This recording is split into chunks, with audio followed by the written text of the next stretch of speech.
À tous les bourgeons bruyants, salut.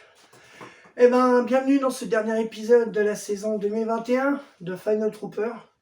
Aujourd'hui, on va parler d'un monsieur extraordinaire, un génialissime guitariste, bassiste, joueur de foot amateur, bien sûr, et par-dessus le marché aussi, un des plus grands amuseurs sur scène, parce que c'est lui là, qui, quand on le voit et qui lui prend sa basse et qui fait et puis il chante avec nous, c'est Steve Harris. Donc voilà, c'est vraiment ce mec extraordinaire.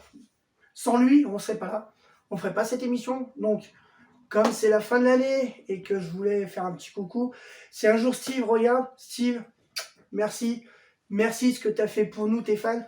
Franchement, c'est quelque chose qui est impressionnant ce que tu as fait. Et en plus, un soir de Noël, franchement, il fallait le faire parce que ce 24 décembre 75, on peut dire qu'il est béni. Hein, grâce à toi, on en est là. Et on est tous fans de toi parce que c'est grâce à toi que s'il y a tout ça, c'est toi. Donc voilà, c'est toi qui as eu l'idée, c'est toi qui as eu l'idée sûrement de ce personnage aussi, c'est toi qui as eu l'idée de tes musiciens, tout ça. Donc merci à toi, merci de nous donner autant de plaisir et de bonheur sur scène. Et on va bientôt attaquer ce nouvel épisode qui est consacré à vous, monsieur Steve Harris. C'est votre émission à vous, et pour finir en beauté l'année, et avec vous. Alors à tout de suite.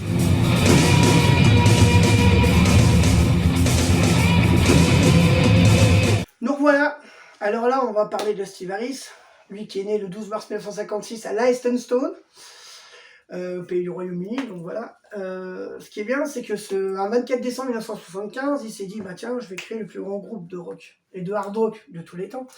Et Dieu merci, il l'a fait, parce que sans lui, on ne serait pas là. On ne serait pas en train de faire tout ça.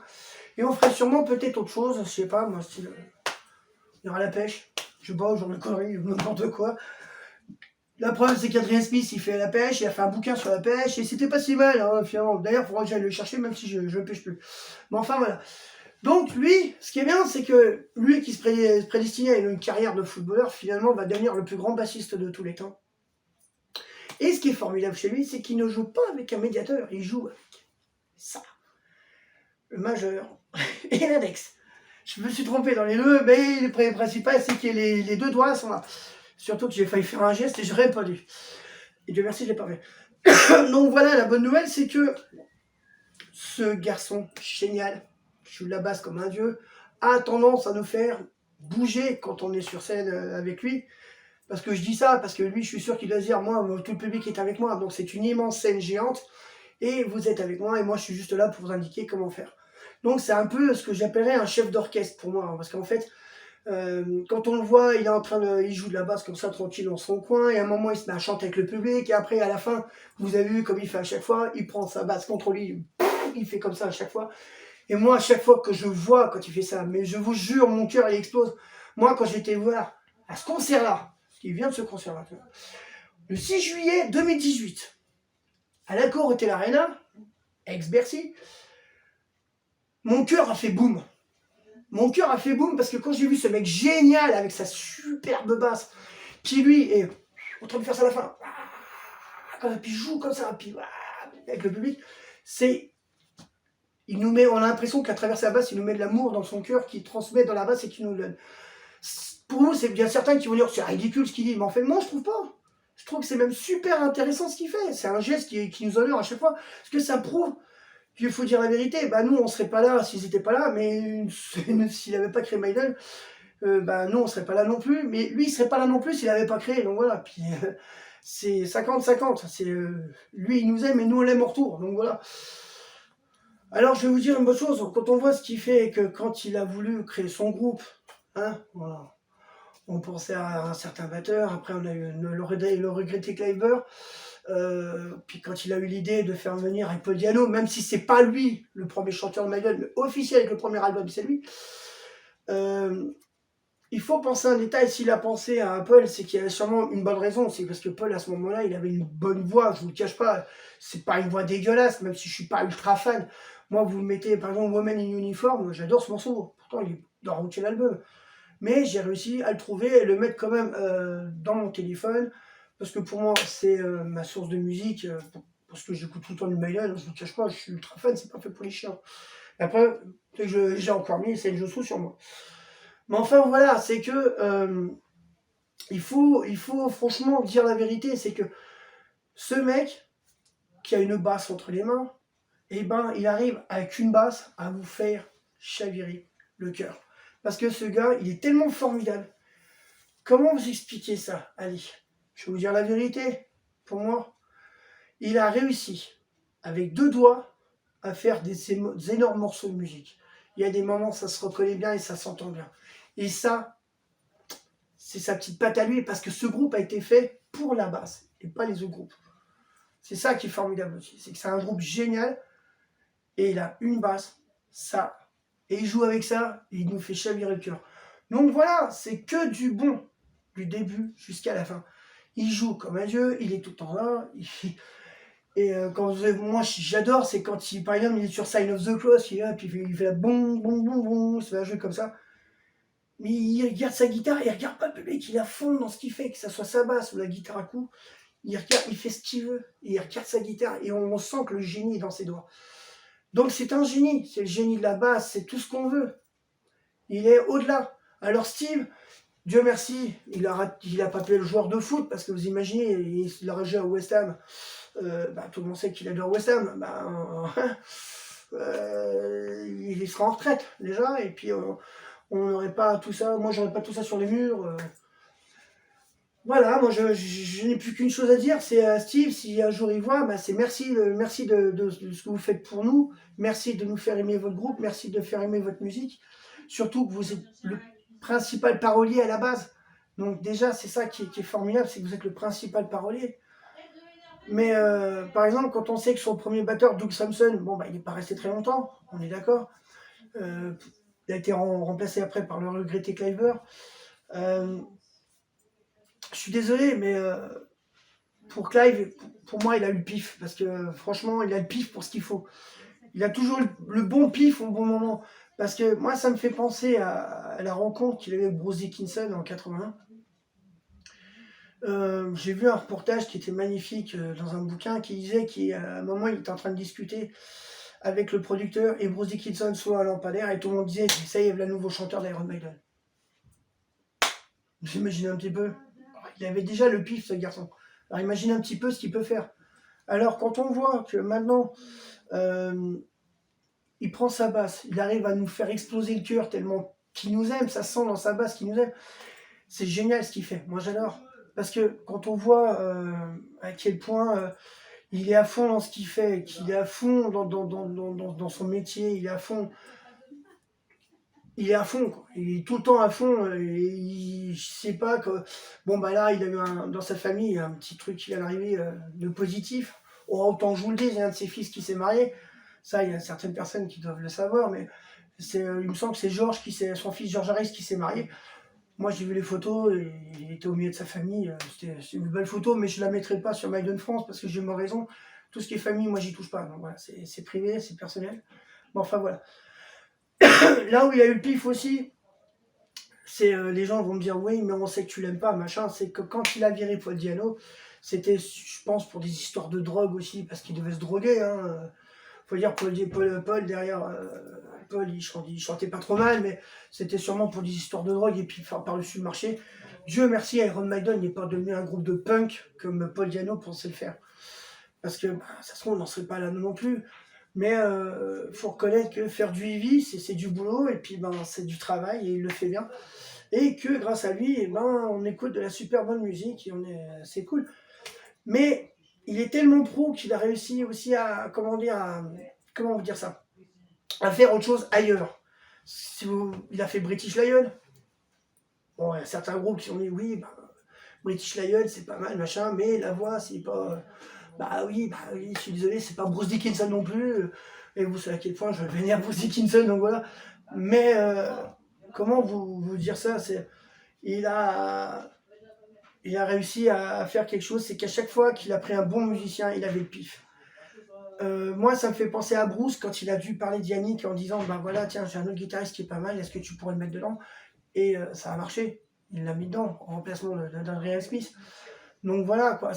Après, quand Adrian Smith est revenu et puis Dickinson est revenu, malgré que Yannick était resté, ça a donné Brand New World, ça a donné ce superbe album qui est une pure merveille, je ne vous le cache pas. Moi, j'ai un autre pote à moi que j'aime beaucoup, et bon, un petit coucou à Nounours, euh, voilà, qui disait, moi j'adore Brand New World, c'est un super bon album. Et il a raison, cet album est génial. Mais Steve, il a fait, on peut dire, dans les 95% des albums, il a fait que du bon. Il a fait que du bon. Il y a des albums où je suis pas ultra fan non plus de Maiden, parce que c'est bon, c'est la période Belay, hein. Mais Blaise, je l'ai vu pour voir comment il est sur scène. Et sur scène, il est génial, Blaise Belay. Bon, malgré qu'il a une voix hyper grave, il a une voix exceptionnelle. Mais Steve avait quand même le pif de dire, voilà, je vais prendre ce mec parce qu'il chante pas mal, c'est un pote en plus. Donc il a bien fait. Et quand on voit ce que Blaise Belay a parlé récemment de Senjutsu, on peut s'imaginer à quel point il a fait un bon album quand même, quoi.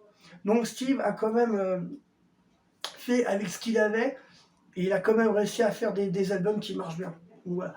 On sait que le premier, qui est éponyme, ils ont mis 5 ans pour monter. Le deuxième, Killers, oh là là, c'est une tuerie cet album. Allez, je suis pas fan de Paul Diano. Cet album, il est génial. C'est vrai qu'il Killers, c'est un super bon album. Puis en plus, j'aime bien ce Teddy-là, ces dessins sur la pochette d'Eddie, moi je l'aime beaucoup, c'est très bien fait, c'est super long cheveux, et, il a l'air vraiment menaçant, Eddie, il a l'air vraiment, il est vraiment, moi je le trouve magnifique dans celui-là. Bon, après, il y a Number of the Beast, bon bah, c'était bien, mais au fur et à mesure du temps, Eddie, je trouve qu'il s'est un peu assagi aussi. Et Steve, il a dû se dire, voilà, on va faire des Eddie différents. Et il avait raison quand même, parce qu'il y en a plein. Là, on a le Trooper qui est là. Là, on a celui, le Legacy of the Beast. On regarde. Bon, on reconnaît l'arête nasale, mais à part ça, ils ne se ressemblent pas des masses, quoi. Comme celui-là. Quand on voit celui-là, et puis quand on voit Trooper, on voit toujours l'arête nasale là. Mais c'est différent. Là, ça fait une forme de X, alors que sur l'autre là, bah, ça fait différemment aussi. Et que là, on reconnaît bien encore le Eddie qu'on aime tous. Donc voilà, moi, j'aime bien ces Eddie-là, donc celui-là, comme Killers, jusqu'à là, ou Power Slave, ou moi, mon Summer in Time, mon Cyborg, moi, je l'aime beaucoup celui-là. Bah, d'ailleurs, c'est pas pour rien aussi que moi, c'est mon album préféré. Mais ce qui est bien, c'est que Steve, lui, quand il dit, voilà, lui, c'est quand même le patron, il doit se dire, voilà, on fait un album, on fait un thème, et on reste dans le thème. Donc voilà, ça parle beaucoup du futur dans Summer in Time, dans Power Slave, ça parle de tas de choses différentes. Donc voilà, il y a beaucoup de choses dans ces cas-là qui fait que ça reste du très bon, quoi. Ça reste quoi qu'il fasse, c'est du matériel qui va faire un carton, c'est obligé. Ce qui est bien aussi, par exemple, on voit British Lion, quand on voit la pochette, on voit tout de suite que ce n'est pas Eddie. Donc déjà, c'est tête de lion, c'est un lion d'ailleurs, mais fait à sa manière, on fait. Voilà. Donc, comme je vous le disais, après avoir fait à sa manière ce qu'il a fait au niveau de son travail, on sent que son jeu de basse, il est extraordinaire. Il joue avec 2 doigts, il se défoule comme un malade, il est sur scène, il arrive encore à sauter sur scène, ce qui n'est pas rien. Et à son âge, à 66 ans, bah, il est encore là, quoi. C'est encore un monsieur qui a toujours la banane, qui sourit, qui est content de voir ses fans, moi je me rappelle il y a un truc que j'aime beaucoup, c'est la fin d'une chanson, il salue, ouais, machin, puis à la fin il fait, ouais, c'est bon, on va aller boire une bière. Il faut être le public, c'est bon, on va aller boire une bière.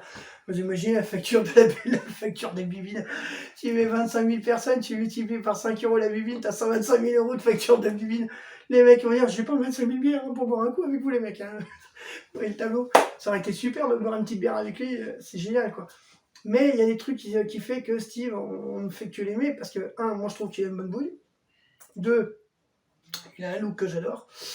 Surtout sur scène, on le voit souvent, même tout le temps en short et tout. Mais comment il fait? Des fois, il doit se les cailler un peu, des fois. Quand il est dehors, il fait un peu frais, machin, je sais pas, il doit se les cailler un peu. Mais déjà, sa basse, une très belle basse aussi. Et puis, franchement, ce mec, waouh! Puis je sais pas, il y a une aura autour de lui. Alors, je vais peut-être passer pour un guignol, mais je m'en fous. Mais quand on le voit sur scène, quand on le voit jouer, on voit que lui, quoi, des fois. On voit que lui, on voit que Steve Harris. Tout le monde sait, oui, c'est le groupe de Steve Harris, machin. Ouais, mais c'est lui le leader, c'est Bruce Dickinson, il est chanteur, mais il n'est pas le leader du groupe, quoi. Mais c'est lui le leader, c'est Steve. Mais puis ça se sent avec ses copains qui sont sur scène quand ils jouent tous ensemble. il arrive à apporter une ambiance entre le public, les technicos derrière, les musiciens avec lui donc avec Bruce. Mais ça fait ça, quoi. C'est génial, c'est une belle machine qui marche bien. Et ça va jusqu'à avoir un avion. Un avion, quoi. Et on sont déjà au troisième. Sont déjà au troisième Boeing. Le troisième, le Boeing 747, il pesait quand même presque 100 tonnes, quoi. Je ne sais pas si vous imaginez. Ça fait 100 éléphants, quoi. Un éléphant d'une tonne, vous mettez 100 éléphants. Vous imaginez le truc? Mais c'est énorme à quel point. Et il arrive à voir tout ça.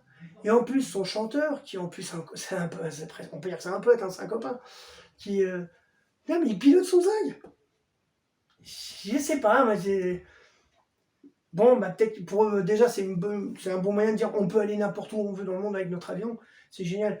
Mais Steve, lui, c'est Bruce qui doit soulever l'idée de l'avion, qui dit Manon, tiens, l'idée, c'est un avion. Imagine, on a un avion, on met tout le matos dedans et on fait ce qu'on veut avec. Et moi, je te prends l'avion, je te prends le manche et je t'emmène. Wow, le mec, il a dû dire putain, lui, c'est un bon, je le garde. Ah ouais, il n'y a pas photo. Alors, imaginez-vous tout ça. Ben, c'est lui qui a créé tout ça, ce 24 décembre 75. C'est lui qui a créé ce groupe génial. Ça va jusqu'à l'avion, ça va. Où il y a des jeux de scène qui sont super. Moi, j'aime beaucoup le Live After Death. Ouais, Live After Death, je l'aime bien aussi, mais le Summertime Tour, moi, je l'aime beaucoup. Surtout quand il joue à Stranger in Strangeland. J'adore ce passage de ce live-là, où à un moment, le morceau est déjà bien engagé, et à un moment, on voit comment dire, on voit la batterie qui monte, et ça fait la tête du Cyborg Daddy. C'est trop beau, quoi. Moi, je sais pas. Et si c'est lui qui en a eu l'idée, mais ça vient de là, et ce mec, c'est un pur génie, quoi.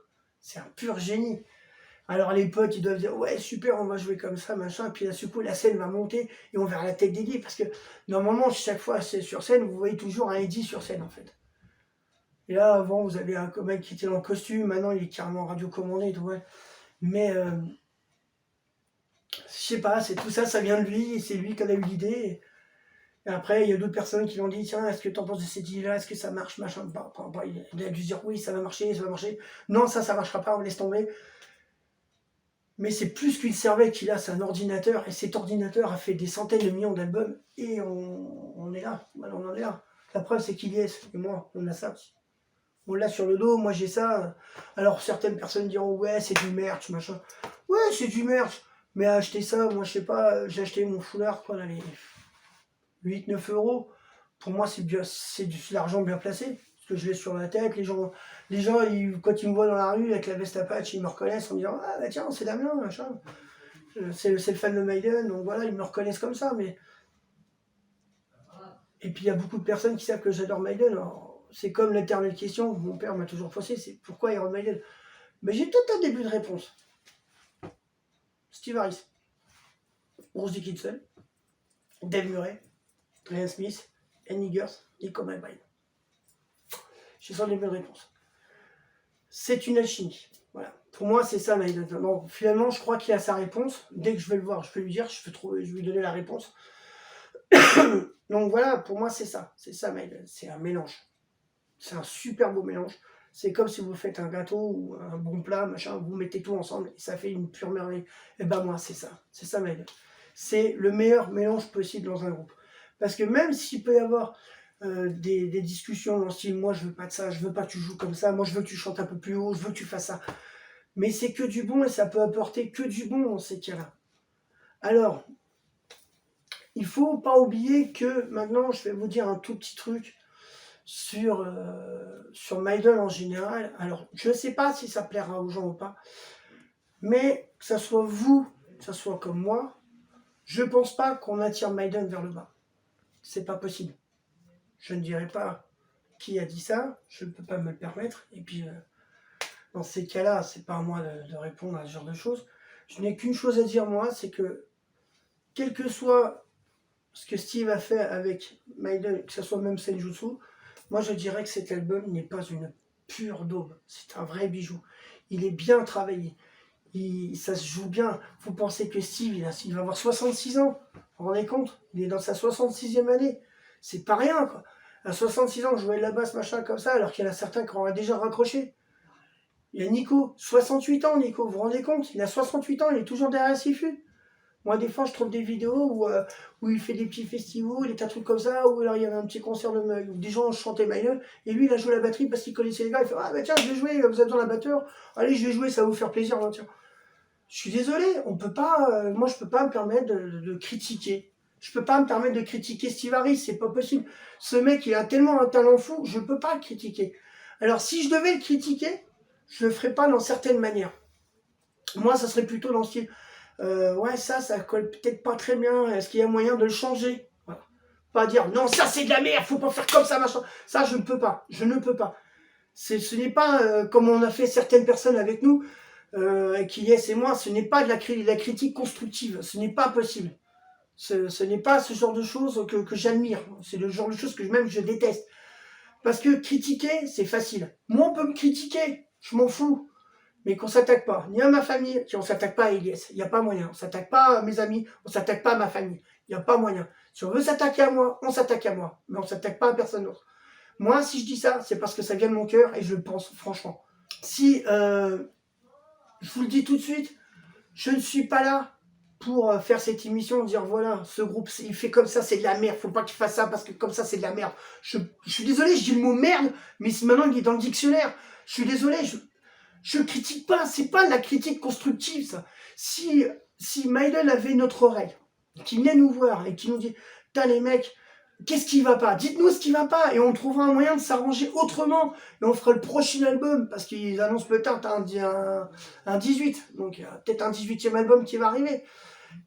Ben peut-être qu'ils vont écouter Senjutsu, ils vont écouter les bonnes critiques et ils écouteront peut-être les autres critiques aussi et que ça pourra peut-être leur servir. Et j'espère que ça leur servira. Mais pour moi, ok, Senjutsu, c'est un bon album, donc voilà. Et ça, Steve, c'est lui qui a validé ça, alors on peut pas se permettre de le critiquer sur là-dessus. D'accord? On peut pas se permettre de le flinguer.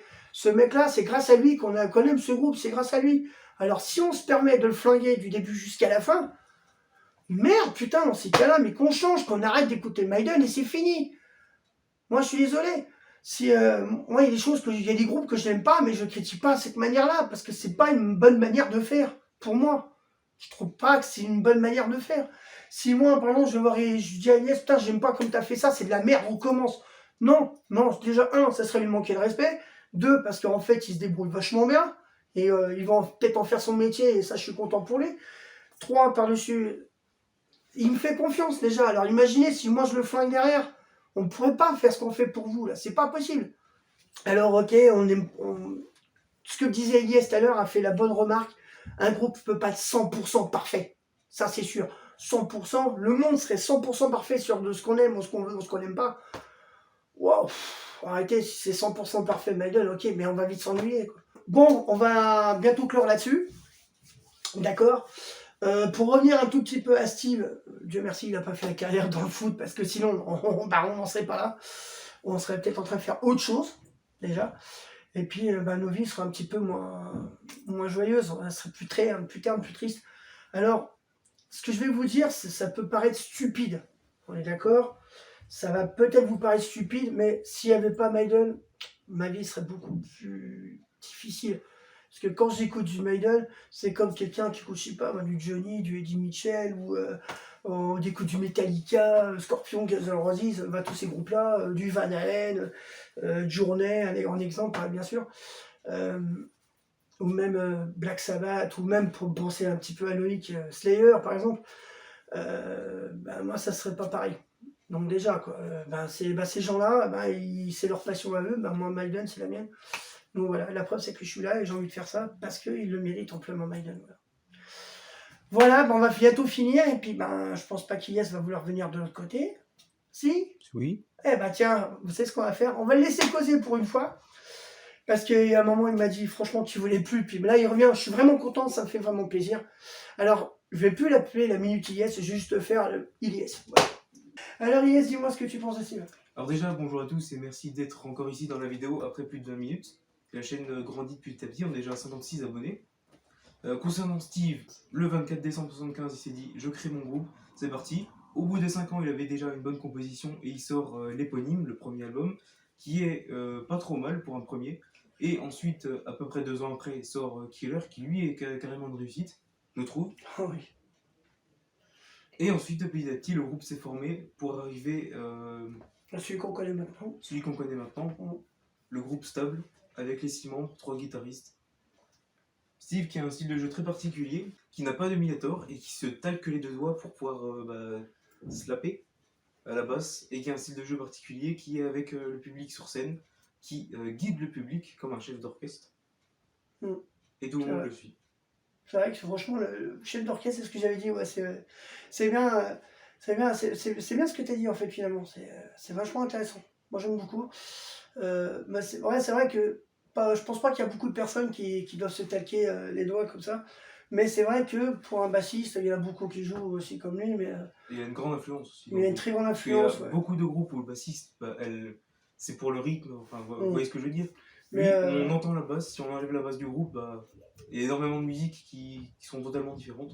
Moi, je suis en train de penser à Trujillo de Metallica, qui joue de la même manière, mais qui ne met pas la guitare dans la même position, qui a tendance à lever le manche comme ça, puis qui joue comme ça, mais il joue de la même manière avec les 2 doigts. Non, mais franchement, ils ont tous chacun leur façon de jouer, et c'est ce que je disais tout à l'heure. Moi, j'aime bien, c'est quand tu prends la basse à la fin, puis balaye le public comme ça, histoire de dire je vais tous vous envoûter les mecs, vous êtes tous sous ma loi, machin, vous êtes tous sous la vie de Maiden, comme ça. Alors la loi, pas forcément, mais la vie de Maiden, allez les mecs.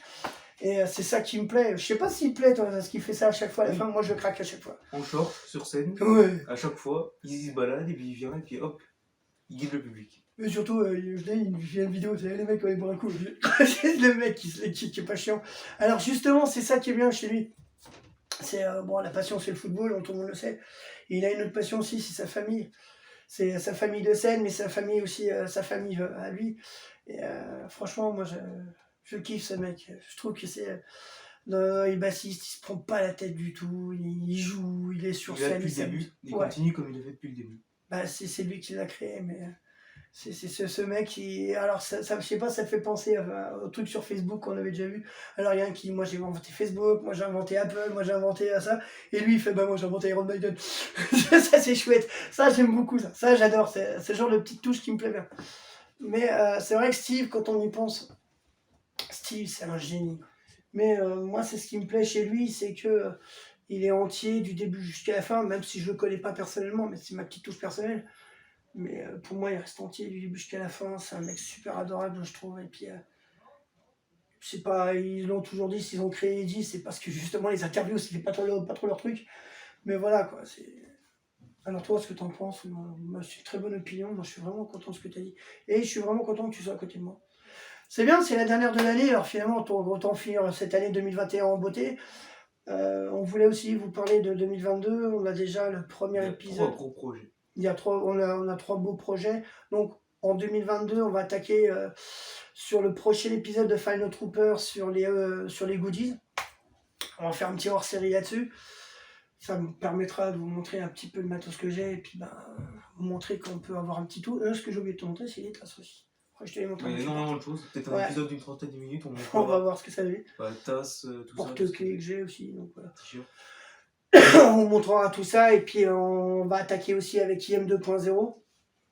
Et là, je vais tout recommencer depuis le début. Mais ça va être différent. Ça va être complètement différent. Les critiques sont constructives et non négatives. Et on va tout recommencer depuis le début. On va commencer par éponyme. Et on fera Killers, Number of the Beast, Peace of Mind, et ainsi de suite. Jusqu'à Senjutsu. Sauf si, encore plus, si on fait les albums live. Ouais, on va faire les albums live. Il faudrait que je te refile les phases B aussi, que tu puisses les écouter un peu. Il y a un épisode qui est prévu sur les phases B. Et ben ça sera après le hors-série. Normalement. On le fera après sur le hors-série. Idée qui a été proposée, qui est pas mal. Ouais, franchement, très bonne idée. Vous avez proposé cette idée, on va le faire, donc on l'a pas oublié. Et par-dessus le marché, on le fera après le hors-série, donc ça sera l'épisode numéro 7. Ça sera sur les phases B. Honnêtement, il y a quelques morceaux de phase B qui sont pas mal, franchement. Il faudrait que je te les refile. Il faudrait que tu me ramènes une clé et puis je te les refilerai et tout. Ouais. Donc voilà, et puis en tout cas. Merci. Merci, ouais, surtout. Vous êtes resté jusque-là. La chaîne monte petit à petit, 56 abonnés. On est à 1333 vues, c'est pas mal. 33 ou 83 33. Ah, 1333 vues. C'est déjà bien, je trouve que c'est bien. On veut pas faire des milliers et des millions. On a déjà fait des milliers. Merde, on est déjà dedans. Oh, mince alors. Zut. On reçoit beaucoup de commentaires positifs. Ouais, franchement, merci à vous tous. Comme c'est la fin de l'année. Bonne fête de fin d'année. Ouais, franchement. Et à l'année prochaine pour le prochain. Et puis, un petit coucou encore pour Antoine, qui vient de perdre son grand-père. Je lui ai envoyé un message hier avec le direct. Donc voilà, Antoine, on est tout cœur avec toi. La chaîne The Final Trooper te présente ses condoléances pour ton grand-père. Nous, on t'oublie pas. Tu fais partie de la famille de Maiden France. Donc, merci à toi. Donc, on t'oublie pas. Et puis, on espère que cette fin d'année, tu pourras fêter quand même tes fêtes de fin d'année en famille. Et puis, fêter Noël les jours de l'an. Et puis, c'est pas facile, mais il y a toujours moyen de remonter la pente. Je sais qu'un membre de sa famille, comme un grand-père, c'est une grosse perte. Moi, je vous le cache pas, je vous le dis, j'ai jamais connu les miens, donc j'aurais aimé les connaître, mais voilà quoi. Donc, malgré que par rapport au grand-père, je sais pas ce que c'est, mes enfants le savent maintenant, et puis moi, je suis tout cœur avec toi, je pense que tu l'es aussi. Bien sûr. Voilà, et puis surtout, on voulait vous souhaiter une bonne fête de fin d'année. On voulait encore remercier Monsieur Ruet, donc Guillaume, donc le maire de Chevigny-Saint-Sauveur, nous avoir fait confiance par rapport au tournage en extérieur. Est-ce que tu voulais remercier du monde, toi aussi? Mais aussi pour les idées que vous nous proposez. Ouais, très important. Ça. Merci pour les idées. Idées. Merci pour le fort, merci pour la mairie de Dijon aussi, merci à Monsieur Rebsamen, et puis et tout simplement de nous regarder. Ouais, merci de nous regarder aussi, puis merci à tous les adjoints, surtout aussi merci à nos familles. Merci à nos familles de nous supporter dans ces moments-là, de nous montrer à quel point vous êtes gentils, vous êtes cool avec nous, et puis... Parce que moi, je suis devant la caméra, je fais le singe, et puis lui, il est derrière, il dresse le singe. Donc voilà, c'est histoire de dire. Ce qui est bien, c'est qu'il n'y a pas de... Je suis pas allergique aux cacahuètes, mais il n'y en a pas, donc ouais, c'est bon. Mais voilà, merci à vous tous, on vous embrasse très fort. On vous dit à 2022 pour The Final Trooper, et puis on vous tient au courant pour le projet qu'on a au niveau cinéma. Il y en a certains qui sont au courant, 2-3 choses, et puis on vous tient au courant et on va sûrement la diffuser bientôt. Salut les bouchons bourriens! Salut!